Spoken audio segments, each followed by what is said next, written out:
Bonjour tout le monde et bienvenue dans cette infolettre du mois d'avril 2025. Alors, je me lance tout de suite dans la présentation de la première nouvelle fonctionnalité.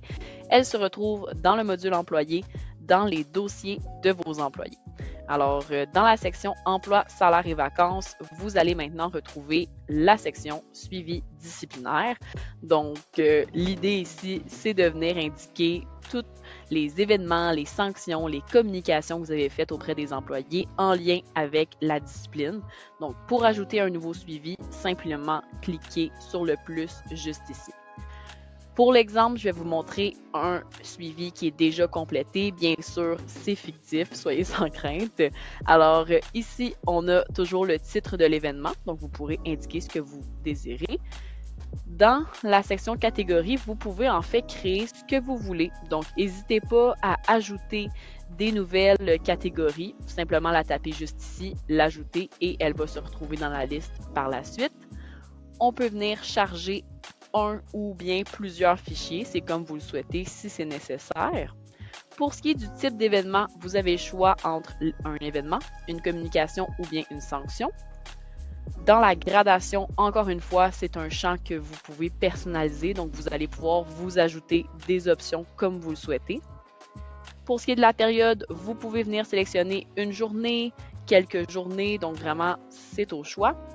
Et vous pouvez toujours vous mettre une alerte si vous le souhaitez, par exemple, pour que dans quelques semaines, on puisse faire un suivi auprès de l'employé sur ce fameux suivi-là.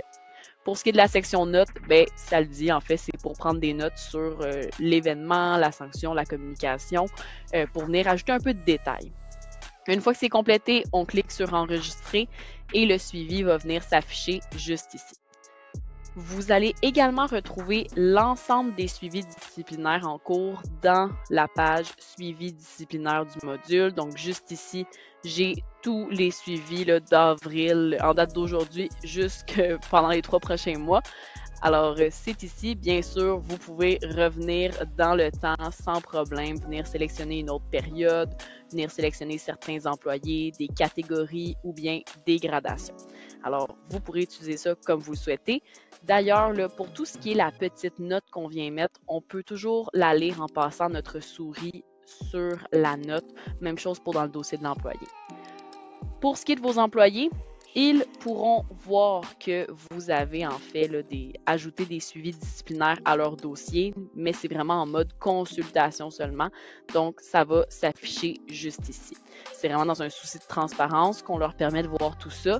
Si jamais vous voulez masquer ces suivis-là aux employés, je vais pouvoir vous montrer comment faire à l'aide d'une autre nouvelle fonctionnalité.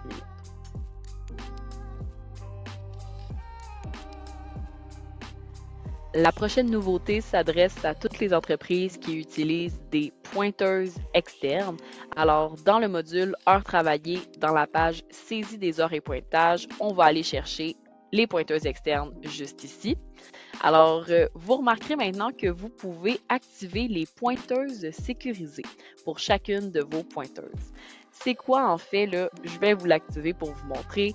Alors, maintenant, là, la page va s'afficher comme ceci. Alors, sur un iPad, sur un ordinateur, vous allez pouvoir afficher votre pointeuse comme c'était probablement le cas auparavant. Mais maintenant, pour pouvoir puncher in, il faut que les employés entrent un code PIN.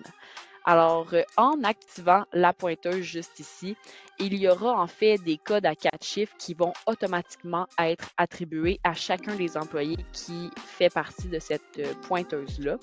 Rien ne vous empêche de venir modifier le tout. Donc, en cliquant sur le PIN, vous allez pouvoir venir ajouter en fait, vous pouvez mettre jusqu'à 8 chiffres pour vraiment que ça réponde à tous les besoins. Alors, pour les bienfaits de la cause, je vais limiter un peu mon nombre de chiffres. Donc, moi, mon code, c'est le 9862. Alors, en tant qu'employé, il faut que j'entre le tout 9862. Je confirme et voilà, ça m'indique que mon pointage a été démarré. Et là, si je veux puncher out, je confirme cette page-ci, comme c'était le cas auparavant, va s'afficher. Si jamais vous demandez aux employés d'indiquer une assignation ou encore un détail, ils pourront toujours le faire. Et on va ensuite de ça ajouter notre entrée de temps. Donc, ça permet en fait d'éviter qu'un employé punch pour un de ses collègues parce qu'autrefois, si je viens la désactiver, en fait, on avait par exemple la possibilité de démarrer le pointage pour quelqu'un d'autre comme ceci. Si vous voulez continuer d'utiliser cette option, rien ne vous empêche. En fait, la pointeuse va encore être la même, mais si vous voulez passer à un niveau de sécurité supplémentaire, vous pouvez activer les pointeuses externes. Alors voilà pour la nouveauté du temps.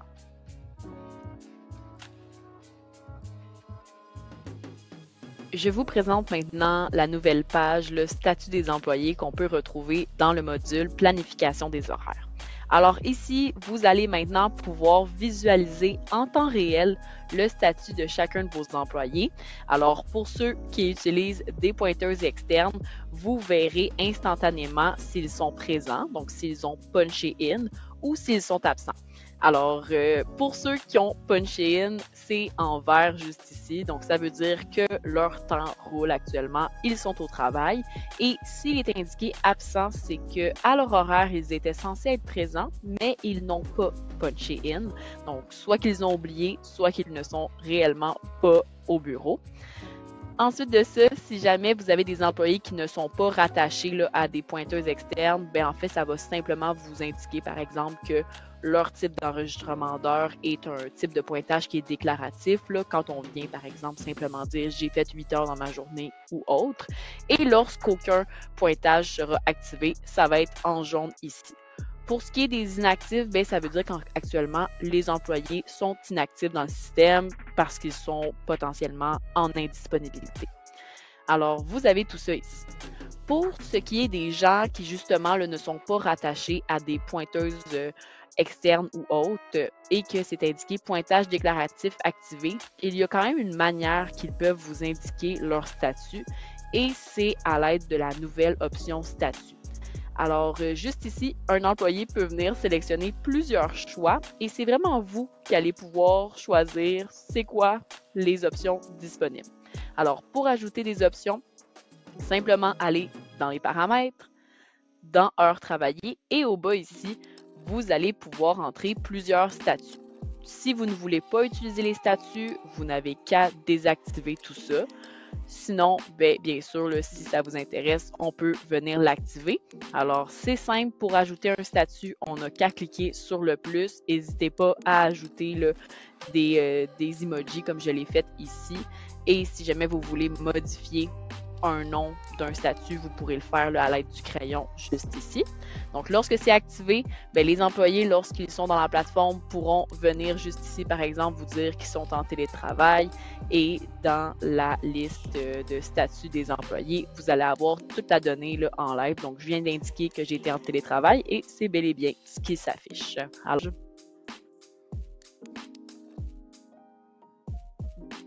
la prochaine nouveauté se retrouve également dans les dossiers de vos employés. Alors, dans la page Documents et notes de chacun des dossiers, vous allez maintenant retrouver deux nouvelles sections, soit celle des documents RH et des notes RH. En fait, ça vous permet tout simplement d'organiser vos dossiers, vos documents différemment, de vraiment venir en fait séparer les deux catégories. Donc, par exemple, ici, vous pourriez mettre des documents plus généraux et dans la section documents RH, vraiment des choses en lien avec les ressources humaines pour cet employé-là, comme par exemple les documents au moment où il avait fait son application, ses documents d'embauche ou autres pourraient être dans cette section-ci. Vous avez toujours la possibilité d'indiquer si l'employé va voir oui ou non ces documents-là. Et également, si vous avez l'accès restreint d'activer, vous pourrez également placer des documents en accès restreint, même dans la section documents RH. Et c'est la même chose pour les notes. D'ailleurs, à l'aide des trois petits points juste ici, vous pouvez directement déplacer un dossier complet ou bien un document dans les documents RH si vous voulez commencer à réorganiser ça dès aujourd'hui. Et c'est la même chose pour les notes RH. Une autre nouveauté dans les notes, c'est que dans les notes RH, vous avez maintenant la possibilité de verrouiller la note. Si vous avez cette autorisation-là, ça fait en sorte que si vous verrouillez la note, seulement vous pourrez venir modifier le contenu d'une note que vous avez créée. Donc, par exemple, si là, vraiment plusieurs gestionnaires pourraient venir revoir le tout, venir ajouter le contenu, c'est des notes qui sont collaboratives. Si vous ne voulez pas qu'elles le soient, vous pouvez mettre les notes dans Notes RH et les verrouiller. Pour avoir l'option de verrouiller la note, il faut avoir l'accès. Alors, pour ce faire, on va aller dans Paramètres, Poste, Groupe et Gestion des accès, droit d'accès et données visibles. Et là, que ce soit en modifiant un profil d'accès ou bien en modifiant les autorisations, on va pouvoir, dans la première section, la deuxième section juste ici, activer le verrouillage des notes. Donc, par défaut, il devrait être désactivé. Donc, si vous l'activez et que vous cliquez sur Enregistrer, cette personne aura maintenant la possibilité de venir verrouiller des notes là, dans la section Notes RH pour ne pas permettre à d'autres collègues de venir ajouter à ce qui a été écrit. Alors, voilà pour cette nouveauté en lien avec la distinction entre les documents et les notes normaux, et les...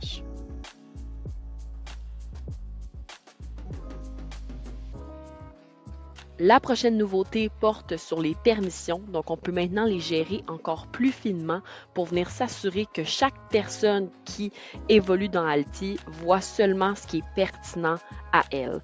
Alors, je vous montre la nouveauté. Alors, je vais vous faire l'exemple avec, disons, une permission qu'on aurait créée pour un gestionnaire. Donc, un gestionnaire, habituellement, on veut qu'il puisse voir plusieurs modules, plusieurs pages. Alors, autrefois, là, quand on venait, par exemple, dans le module des heures travaillées, on pouvait sélectionner quelles sont les pages au sein de ce module-là qu'on veut qu'un gestionnaire puisse voir. Donc, par exemple, ici, j'aurais pu venir me dire, je ne veux pas que mes gestionnaires voient la page répartition par projet. Et bien maintenant, on peut aller encore plus loin et vous pouvez même dérouler les sections qui se retrouvent dans une page pour vraiment venir dire, en fait, oui, j'aimerais ça qu'ils puissent voir la répartition par projet, mais je ne veux pas qu'ils puissent venir gérer les assignations, donc venir ajouter des nouveaux projets, par exemple.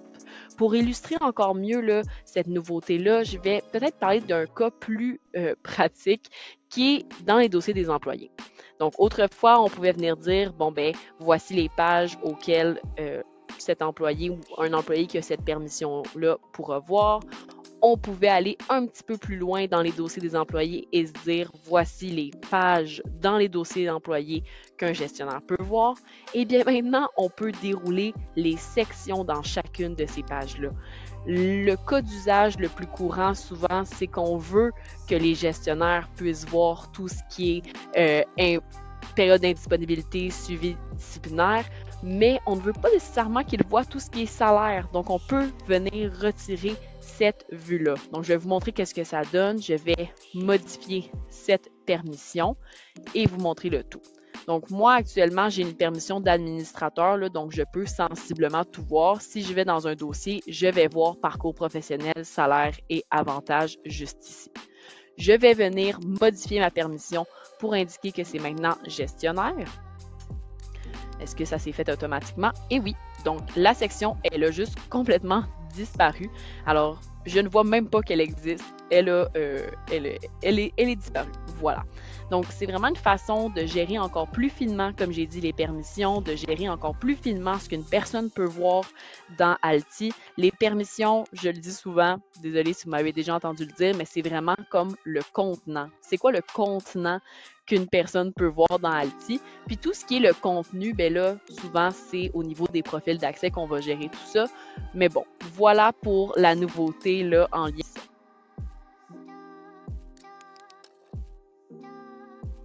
Si vous utilisez des banques d'heures, la prochaine nouveauté est pour vous. Alors, on peut gérer les banques d'heures avec Alti, donc mettre des heures de côté lorsqu'un employé, par exemple, dépasse le 40 heures semaine, appliquer une valeur, par exemple, du temps double, du temps et demi ou autre. Tout ça, j'en ai parlé, je crois, dans l'infolette du mois de février 2025 ou bien mars 2025. Alors, autrefois, toute la gestion des banques d'heures se faisait dans le compte-rendu détaillé directement et les employés pouvaient alors consulter le solde qu'ils avaient accumulé à partir de leur module Mon horaire et de vacances et absences. C'était seulement en mode consultation. toute la gestion après ça de cette banque d'heures-là, par exemple, quand on voulait justement déduire des heures, pour l'appliquer à une semaine de travail, elle se faisait dans le compte-rendu détaillé. Et bien maintenant, les employés peuvent utiliser la banque pour faire des demandes d'absence. Alors, si je viens dans Nouvelle demande, on retrouve maintenant la catégorie banque d'heures. Donc, l'employé peut sélectionner une journée, choisir l'horaire de cette demande. Donc, disons de 9 h le matin à, je ne sais pas, 2 h l'après-midi. Voilà l'absence. Commentaire, fichier si nécessaire. Et il pourra ensuite de ça soumettre la demande. Alors, lorsque la demande elle est soumise, on la retrouve ici, comme à l'habitude, donc comme pour n'importe quel autre type de demande. Le gestionnaire ou la personne autorisée pourra alors venir accepter le tout. Donc, par exemple, si je peux venir accepter, donc oui, je veux bel et bien déduire 5 heures de la banque, j'enregistre et voilà, c'est réglé. Alors, si je reviens dans mon module en tant qu'employé, ma banque d'heures est passée à 10 heures. Donc, tout va se déduire automatiquement si un employé fait une demande comme ceci. Vous pourrez continuer d'ajouter, de déduire des heures en banque à partir du compte-rendu détaillé, mais ça, c'est une nouvelle option qui s'offre aux employés, puis ça vous permet en fait de sauver un peu de manipulation côté gestion du temps.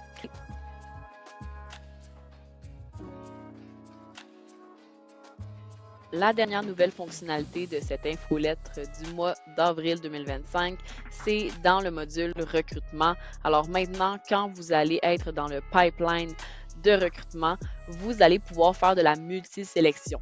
Donc, par exemple, si je peux venir sélectionner l'ensemble de mes candidats situés dans cette colonne-ci et je peux faire des actions multiples. Donc, par exemple, je peux faire passer les 3 candidats à la prochaine étape directement. Je peux aussi rejeter les 3 candidats d'un coup. Donc, ça vous permet en fait de faire des actions multiples d'un seul coup. Bien sûr, vous pouvez venir sélectionner plusieurs candidats de plusieurs colonnes. Donc, rien ne vous empêche. On peut aussi y aller à la mitaine comme ceci et voilà. Alors voilà pour cette nouveauté. C'est vraiment simplement pour sauver des clics, sauver du temps, pour gérer les candidatures que vous recevez, surtout quand vous recevez beaucoup de candidatures en même temps. Alors c'est ce qui complète l'info. Merci beaucoup.